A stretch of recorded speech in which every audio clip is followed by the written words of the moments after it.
19 বছর ধরে পড়াচ্ছি। 2005 সাল থেকে ব্যাস পড়াই, আজকেও ব্যাস পড়াচ্ছি এবং প্রতিদিন 11 ঘন্টা 12 ঘন্টা আমার লেকচার দেওয়াই লাগে। বাবা মা অফিস থেকে আসে, আমার সাথে কথা বলে, স্যার স্যার আমার ছেলেটার কি হবে, স্যার আমার মেয়েটার জীবনটা কি হবে। আমি বললাম আপনি কি চান, সংখ্যা দেন। কিছুক্ষণ আটকে গেলেন, বললেন ভালো সংখ্যা কি, খালি ঘুরলেন জিপিএ পাইলেই ভালো সংখ্যা। আমি এমন ছেলে অনেক দেখেছি, ছেলে গোল্ডেন জিপিএ পেয়েছে কিন্তু ঘরের বাজার করতে পারে না, সাইকেল চালাতে পারে না, সাঁতার জানে না, বাসার কোনো গেস্ট আসলে ঘরে কোনায় লুকিয়ে থাকে, কখন জানে কি বলবে, কি কি না কি কি না কি যেন বলবে, কি উত্তর দেবে। বাসায় কোনো ইমার্জেন্সি আসলে সাহস করে সামনে দাঁড়িয়ে কথা বলতে পারে না।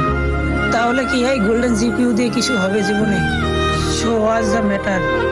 কেন গোল্ডেন জিপিইউ শুধু লাগবে?